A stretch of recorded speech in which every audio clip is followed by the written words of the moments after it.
Méditation du 26 février, secret de la sanctification. Car Dieu qui a dit « La lumière brillera au sein des ténèbres » a brillé dans nos cœurs pour faire resplendir la connaissance de la gloire de Dieu sur la face de Christ. 2 Corinthiens 4, le verset 6. Le Christ nous a chargés de briller comme des lumières dans le monde, en reflétant la lumière de Dieu telle qu'elle apparaît sur le visage de Jésus-Christ. Qui d'entre nous fait cela? Nos vies sont-elles toutes illuminées par cette merveilleuse lumière? Dieu s'attend à ce que chacun d'entre nous reflète son image dans le monde. Nous avons été guidés pas à pas pour progresser. Nous avons marché et travaillé par la foi. Et nous devons nous discipliner pour endurer les épreuves comme de bons soldats de Jésus-Christ. Nous voulons des esprits bons et forts qui ne se découragent pas facilement, des esprits éduqués pour affronter les difficultés que nous rencontrerons et lutter contre les problèmes et les vaincre. Nous devons élever le niveau de la vérité dans les villes qui nous entourent. Nous devons voir ce qui doit être fait et le faire dans l'amour et la crainte de Dieu. Lorsque nous serons allés aussi loin que nous le pouvons par la foi, alors le Seigneur prendra la suite de notre part. C'est lui qui nous a inspirés à commencer cette œuvre. Nous avons avancé pas à pas en priant, en croyant, en travaillant. Dieu est l'auteur de notre foi et lorsque chacun de nous fait sa part,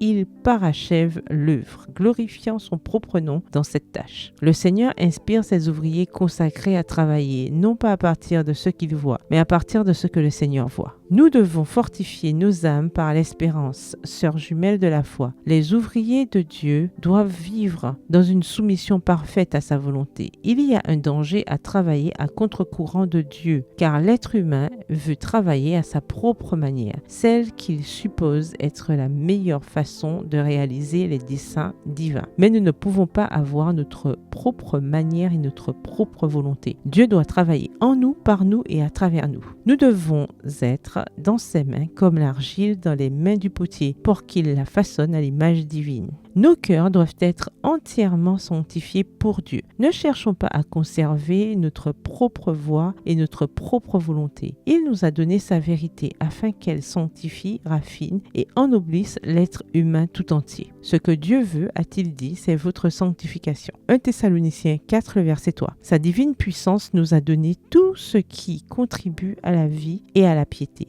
en nous faisant connaître celui qui nous a appelés par sa propre gloire et par sa vertu. 2 Pierre 1, le verset 3. Extrait du manuscrit 70, daté du 26 février 1899, intitulé « Ouvrier avec Dieu ». Bonne soirée, que l'Éternel vous bénisse.